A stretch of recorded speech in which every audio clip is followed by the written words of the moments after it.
नमस्कार, शुभम भवतु। Self discovery with Manish Khairnar के इस एपिसोड में मैं मनीष खैरनार आपका स्वागत करता हूं।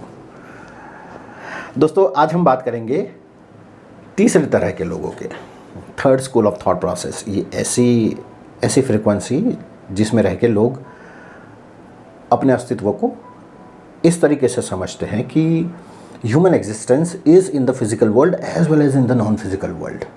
मैं भौतिक और अभौतिक दोनों परिमाणों में विद्यमान हूँ, अस्तित्व में हूँ।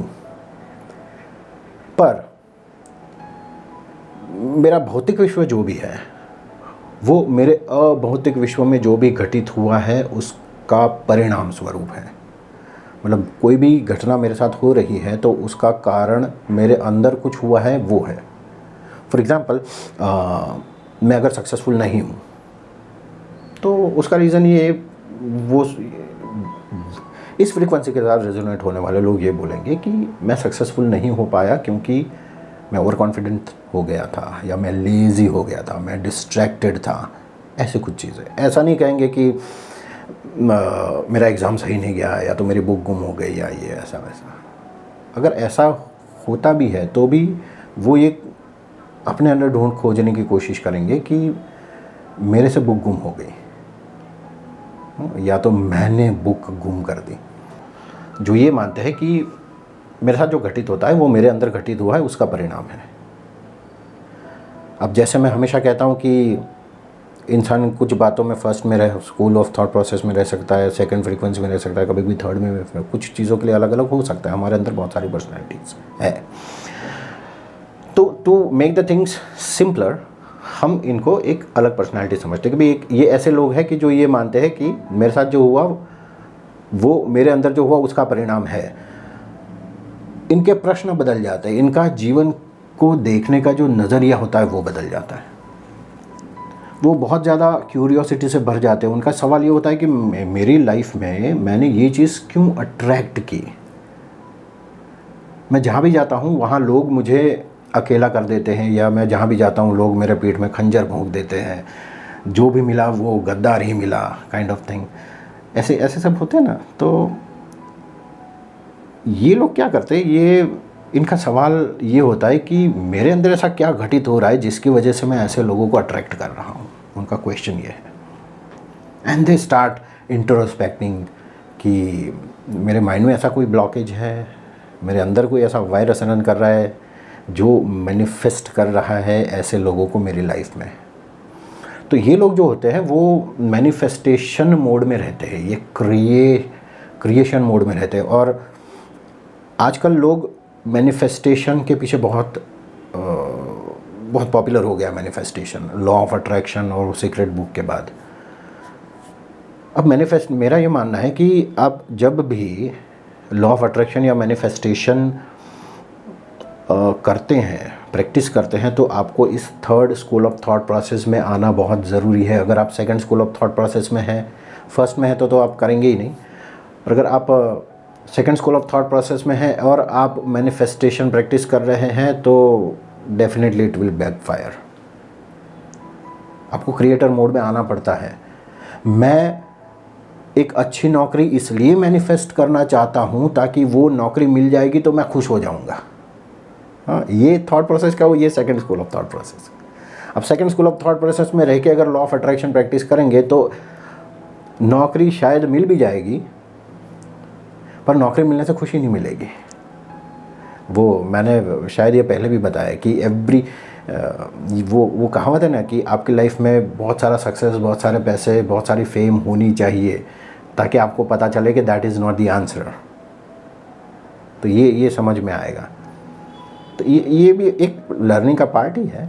तो सेकंड स्कूल, ये third school of thought process वाले जो हैं वो उनको पता ही होता है कि मुझे लॉ ऑफ अट्रैक्शन प्रैक्टिस करने की ज़रूरत नहीं है, मैं तो ऑलवेज़ प्रैक्टिस कर ही रहा हूँ। मेरे साथ जो भी हो रहा है वो मैंने ही मैनिफेस्ट किया हुआ है।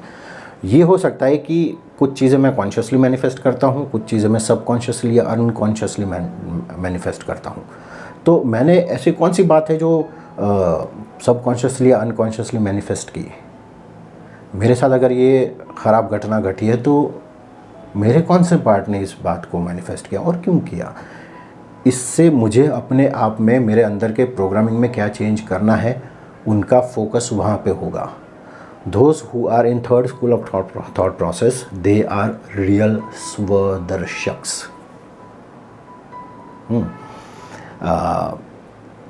ये विक्टिम मोड से बाहर आके क्रिएटर मोड में जाते हैं। उनको ऐसे लगता है कि ये वो जो जिस दुनिया में रहते हैं वो केवल एक कमरा है जो जिसकी सारी दीवारें मिरर से बनी हुई है, आईना है सब जगह, और मैं जहाँ भी देख रहा हूँ मैं उस रूम में जो भी चीज़ देख रहा हूँ वो केवल मेरा ही प्रतिबिंब है। ठीक है, तो this people are really in that understanding कि लॉ ऑफ अट्रैक्शन कोई प्रैक्टिस करने की या सीखने की ज़रूरत नहीं है, मुझे लॉ ऑफ अट्रैक्शन ऑलरेडी आता है।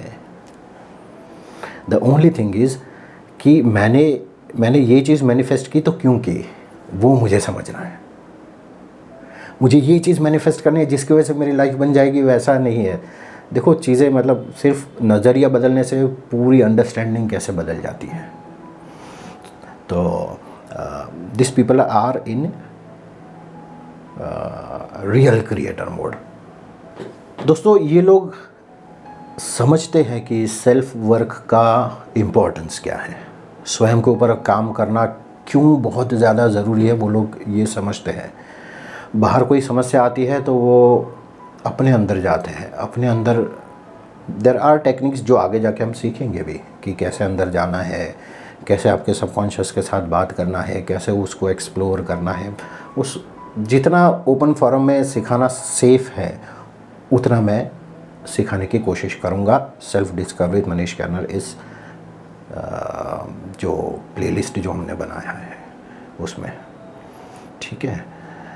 So try to follow as much as you can. पर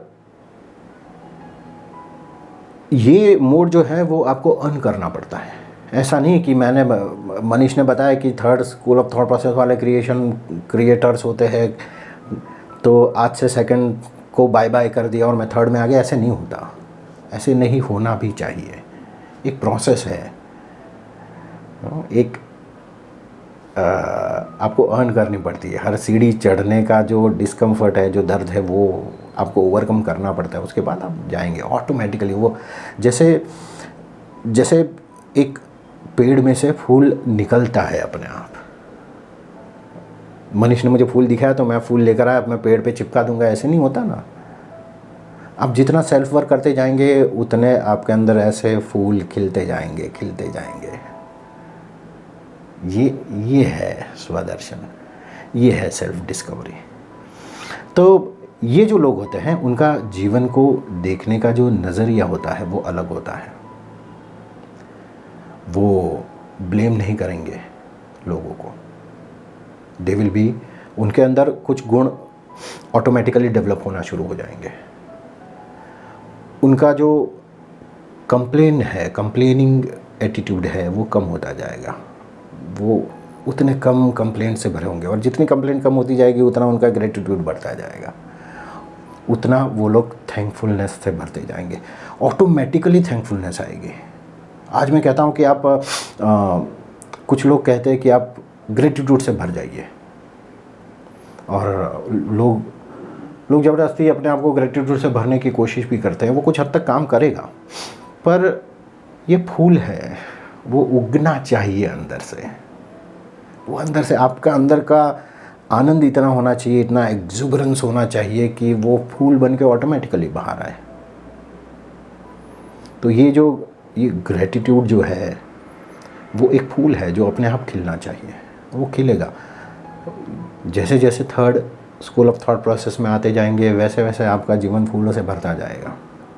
अब ये लोग जो है उनके अस्तित्व का केंद्र जो है वो उनके अंदर है, उनके नॉन फिजिकल वर्ल्ड में है।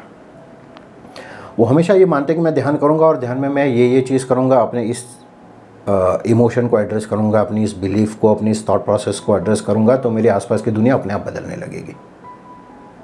वो कहते हैं ना कि problem is not a problem, your attitude towards the problem, your response towards the problem is a problem.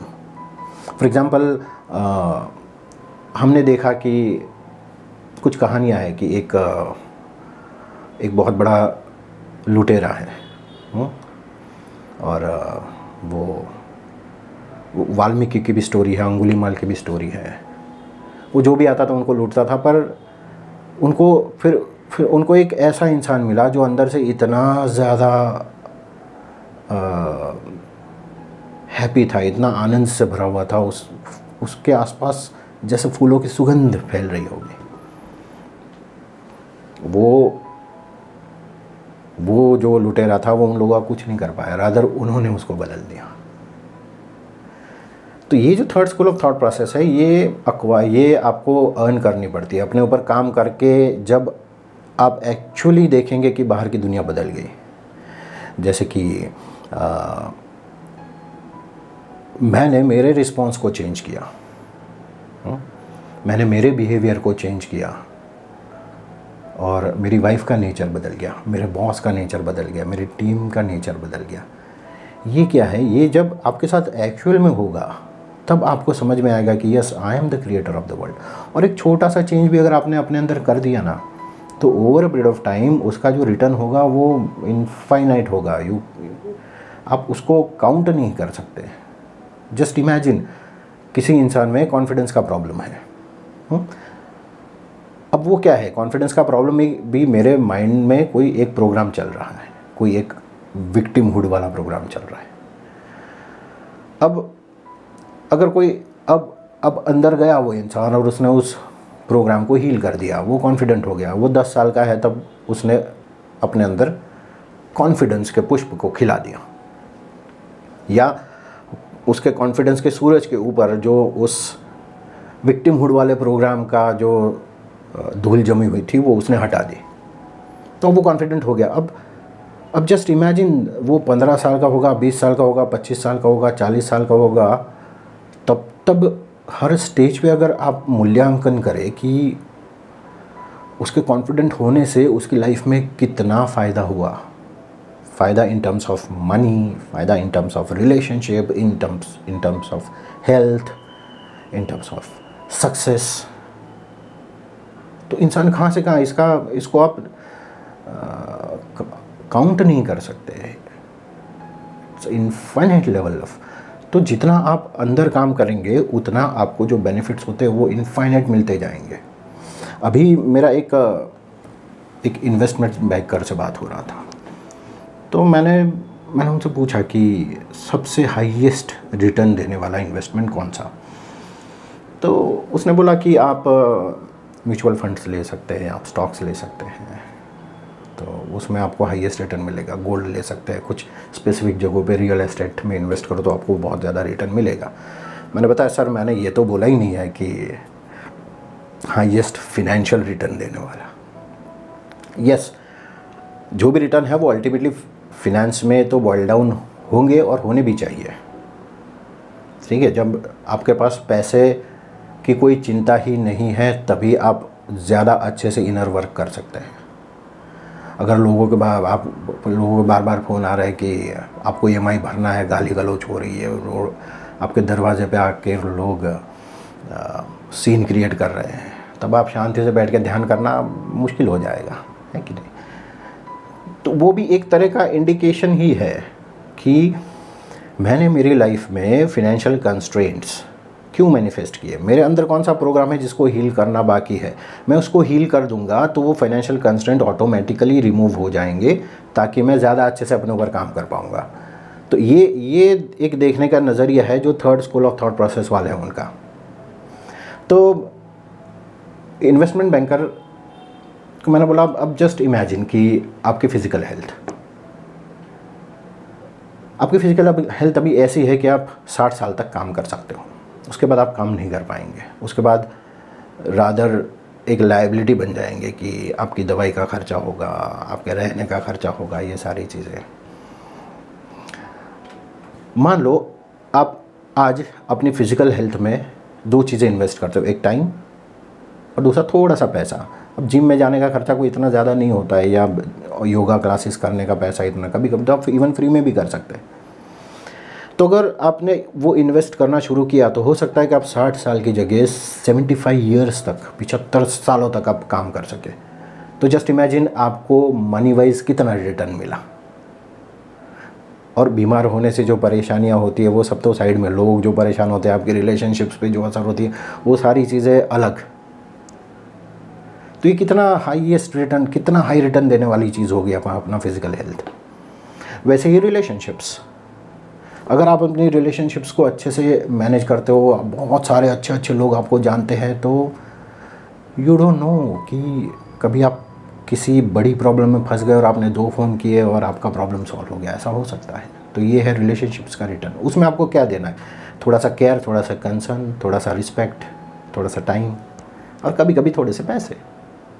ये दीजिए और आप देखिए आपका रिटर्न कितना हाई है।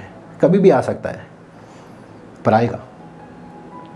आपका मूड बहुत डाउन है, you are just about to give up everything, suicidal हो गए हैं, और कोई एक दोस्त आके आपके साथ 10 मिनट 15 मिनट बात करता है और आपको पॉजिटिविटी से भर देता है, तो आप उस रिटर्न को क्या समझेंगे? उसको कैसे क्वांटिफाई करेंगे? ये है रिलेशनशिप्स का वैल्यू। अब वैसा ही उससे भी बड़ा इन्वेस्टमेंट है सेल्फ के ऊपर का। सेल्फ मतलब when I am saying self, मैं inner world, non physical world की बात करता हूँ। आप अपने बिहेवियर को इम्प्रूव करिए, आप आपके थॉट प्रोसेसेस को इम्प्रूव करिए, आप आपके जीवन को देखने के नज़रिए को बदलिए, और देखिए उसका रिटर्न कितना ज़्यादा आता है। अभी मैंने आपको बताया ना कि एक 10 साल का लड़का है जिसने अगर अपना छोटा सा भी एक अपने माइंड के अंदर के वायरस को रिमूव कर दिया, तो जब वो 25 साल का 30 साल का होगा तब तक उसको कितना ज़्यादा फ़ायदा हो गया होगा, उसका रिटर्न कितना हाई होगा। तो एक छोटा सा आपके माइंड का जो ब्लॉक है वो आपकी ज़िंदगी बर्बाद कर सकता है। You may never know. किसी ने गाड़ी ओवरटेक की और आपके अंदर, आपके सबकॉन्शियस माइंड में से कुछ ट्रिगर हो गया, आप एकदम गुस्सा हो गए, आपने जाके गाड़ी उसको टकरा दी, उस इंसान को लग गया।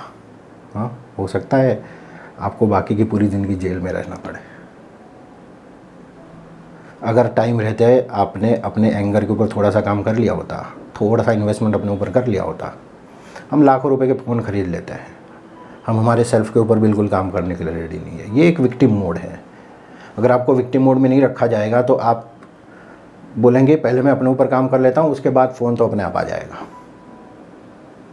पर आपको चाहिए आपके फ़ोटो ज़्यादा अच्छे आए, ताकि आपको लाइक्स ज़्यादा मिले, ताकि जो चीज़ आप खुद को नहीं दे पा रहे वो दुनिया आपको दे। ये हो गया विक्टिम मोड। तो जो third school of thought process वाले होते हैं वो बहुत ज़्यादा स्वार्थी होते हैं। स्वार्थी एक बहुत अच्छा शब्द है मेरे पॉइंट ऑफ व्यू से। समाज ने उसको बहुत गंदा बना दिया। स्वार्थी मतलब जो खुद को खोजता रहता है, जो खुद के अर्थ को खोजता रहता है। जैसे विद्यार्थी होता है जो विद्या के पीछे लगा हुआ है, तो वैसे ही स्वार्थी है जो स्वयं को खोजता रहता है, जिसमें स्वयं को ढूंढने की बहुत सारी भूख है।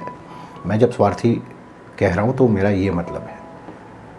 तो वो अपनी स्वयं की खोज में लगातार रहते हैं, और ये आसान नहीं है, ये बहुत मुश्किल है। इसके लिए आपको गाइड भी चाहिए, सेल्फ वर्क करने के लिए बहुत ज़्यादा टाइम भी चाहिए। कुछ लोग होते हैं कि कुछ लोग मेरे पास आते हैं कि सर मैं 15 साल से दवाई ले रहा हूँ, मुझे ये प्रॉब्लम है, मुझे एंगर का प्रॉब्लम है, या बाइपोलर है, या डिप्रेशन है, या व्हाटएवर, और आप मुझे हिप्नोटाइज़ करिए और मेरे कुछ यादें डिलीट कर दीजिए और मेरी लाइफ को चेंज कर दीजिए। ये भी एक तरह का विक्टिम मोड है। आपकी लाइफ ने आपके जीवन में कुछ घटनाएं मैनिफेस्ट की है, वो किसी पर्पस से की है, वो आपको कुछ सिखाना चाहती है घटनाएं, वो आपके अंदर कुछ परिवर्तन लाना चाहती है, इसलिए आपके साथ घटित हुआ है।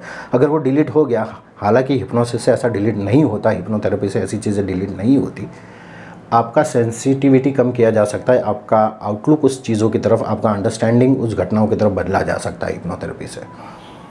डिलीट नहीं किया जा सकता, पर मतलब ये भाग जाना है, मेरा सेंटर मेरे अंदर नहीं होना चाहिए। इस चीज़ में से ये third school of thought process वाले बाहर आ गए होते हैं। वो ऐसा नहीं कि वो अपने आप को गिल्टी समझेंगे, अलग बात, अलग दिशा में नहीं जानी चाहिए कि मेरे साथ जो हो रहा है वो मेरी वजह से हो रहा है, आई एम द गिल्टी, मुझे सज़ा मिल रही है।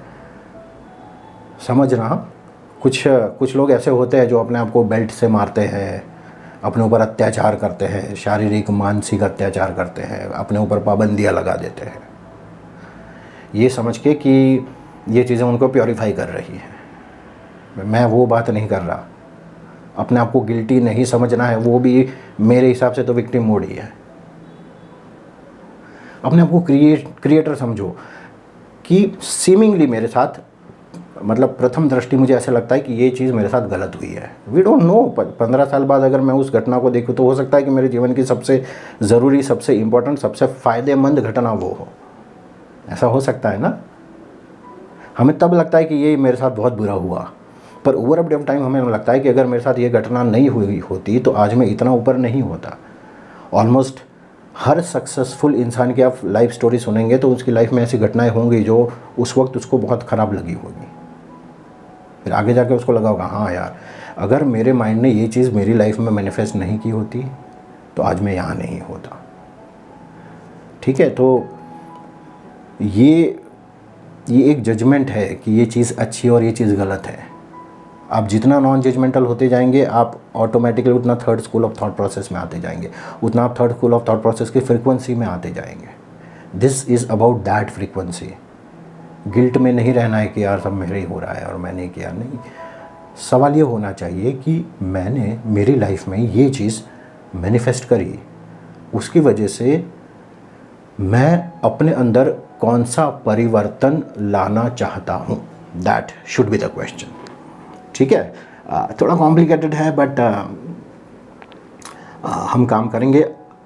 और आप जितने ज़्यादा third school of thought process में आते जाएंगे, ये self discovery with Manish corner, उतना मज़ा देगी आपको। सो अभी बहुत कुछ है, स्टे ट्यून्ड, मिलते हैं नेक्स्ट एपिसोड में। टिल देन स्टे स्वदर्शक, stay blessed, take care, bye bye.